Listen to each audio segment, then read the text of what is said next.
everyone, I'm Gail Berry. I'm the founder of Blossom and Berry, and I'm an expert on baby massage and baby yoga. And I'm making this video because today is the first day of Maternal Mental Health Awareness Week. And I'm very proud to say that Blossom and Berry have teamed up with Maternal Mental Health worldwide and the Blue Dot Project to be an official partner. So this week I'm going to be doing some short Facebook Lives all about maternal mental health, why it's so important and why we should be investing in the health and well-being of new parents and also into the care of babies and young children. Now, if you've been following me on social media or reading my blog, you'll know that this is a subject that I am absolutely passionate about. It's my massive why for having my whole network of international teachers teaching infant massage and yoga across the world. It's the reason why Blossom and Berry courses have equal emphasis on supporting and celebrating new mums and also supporting infant mental health and physical well-being as well. I completely believe that you can't help babies and children to reach their full potential unless you are equally supporting new mums, and I believe that new mums are the most important people in society because they are actually teaching our future community and our future generation all about what's important in the world, how to interact with others. They're helping to develop their mental and emotional well-being. So new mothers are, in my opinion, the centre of the universe as far as I'm concerned. So that's why I'm so passionate about maternal mental health. It's why I've also been over to Malaysia to study traditional postnatal rituals so I can bring some of that loving support that new mothers get in Malaysia back to the UK with Tropica Mum and Baby Spa and my new 40 Days a Queen course. So that's my why, but today I wanted to talk to you a little bit about trust. So I'm going to be sharing a few blogs this week that I've been writing over the last few years about maternal mental health. And you've probably seen me talk a little bit before about the 3 C's, which I think are absolutely so important for helping women to transition into new motherhood. And they are chemistry, connection and community. And these 3 things I believe are the cornerstones or the foundations of helping women embrace motherhood. But today's talk is all about trust, and it comes from teaching 2 brand new students how to become infant massage instructors and some of the experiences we had when we became mothers. And one thing that came out from that conversation was that a lot of the time when you transition into becoming a mum, you sometimes have a lot of issues around trust. So I think trust is absolutely fundamental to fully embracing life and fully creating authentic connections. And when I had my daughter over 16 years ago, I think that I had some trust issues. And I think I had some trust issues because I was coming from a background where I had a lot of control in my life. I was a city solicitor in London. I had to work to certain schedules, work to lots of different timelines and deadlines. I had to work in a tight team with quite a hierarchical structure. So I was used to being controlled and having a lot of control in my work. And when I became a new mum, all of that control completely and utterly slipped away, because if you have a baby, you will know that one of the big things is that, routine, schedule, anything that's predictable in your life completely edges away.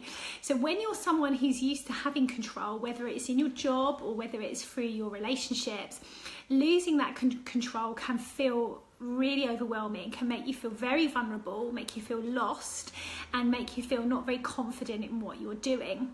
So I think when I became a new mum, I was coming from this control background, and I actually went out and bought pretty much every single book there was on how to be a mummy and how to look after a new baby. And I read them all because in my job as a lawyer, the more you read, the more you know, the better you do. So I thought, well, that's going to work with me being a mummy. So I went out and I bought everything. And I thought that I was prepared because, again, I thought I was fully in control. I've read the books, I've been to the classes, I've taken the advice, this is going to be easy. But what I didn't bank on is the fact that in going into the relationship as a mother and connecting with your baby, one of the most important things is to actually accept, surrender, and to trust. And it was only after about 6 to 8 weeks of having my daughter and battling with this issue of, you know, what I thought I should be doing and what I thought was what good mothers did, and then surrendering and trusting actually what my daughter was trying to tell me.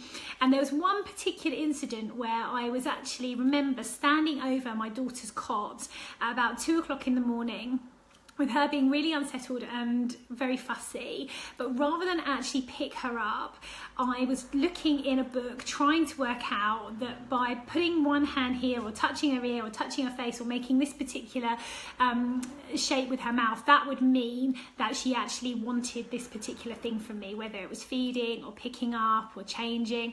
I completely had lost any contact with my natural mothering instincts, and I was just trying to control the situation by doing what I'd always done in the past, which was kind of learn and then apply.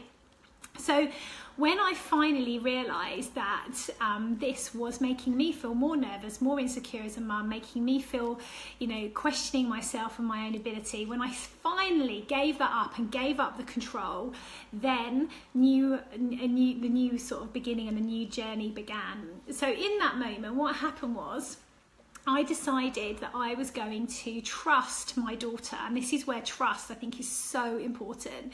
I realised that my daughter Emily was going to be my greatest teacher. I realised that my daughter Emily had all of the answers to having a happy, connected relationship. I realised that my daughter Emily had been trying to tell me all along exactly what it was that she wanted. It was just that I wasn't really paying attention and listening. And I needed to have a bit of a reality check about that. And I realised that I needed to let go of what I thought I knew, what I thought I should be doing, and any control around being a mum. And I needed to surrender and accept and trust Emily. And I suppose to a lot of people that's quite scary, to trust somebody else. And also what's makes it even more challenging is that we have to trust this little tiny person who we don't fully understand, who completely shapes our lives, and we're not really going to know whether that investment of love and time and attention and trust is going to be fulfilled and reach its full potential until much, much later on in the relationship. We have to be really patient and trust that our babies do know what's best for us. And we need to trust that babies are here to help us to slow down, to connect, to understand what are the important things in life, and to, you know, tune into our basic needs. And I think that's what babies are really, really good at and what they're here to teach us. So what I wanted to share with you is that story about letting go of control, and it is about connecting with your baby with trust. And for me, that came through practicing infant massage, which is why I became a teacher trainer. And it's really that through things like baby massage, when you strip away all of the stuff that's in your head and connect fully from the heart, that is when you really start to see the magic happen. That's where the trust happens. Trust from your baby to you in the way that you respond to your baby's needs and you physically connect, and trust from you to your baby, because really babies aren't such a mystery. Babies are here telling us what they want. We just need to take the time and be patient enough to listen, to tune in and accept what they want. And that does mean giving up certain aspects of your life for a while. But the compromise is often, you know, I believe that the compromise that I made, or the adjustments I made to my life, have more than returned to me 10 times in love, in fun, excitement, adventure. And, you know, being a mum is the greatest joy of my life. So trust your baby, trust yourself, trust your instincts. Don't worry about what people are telling you. Believe that you know what's the right thing for you and your baby. Believe that you know you are a life creator. You brought this baby into the world. You nurtured this baby. You made this baby.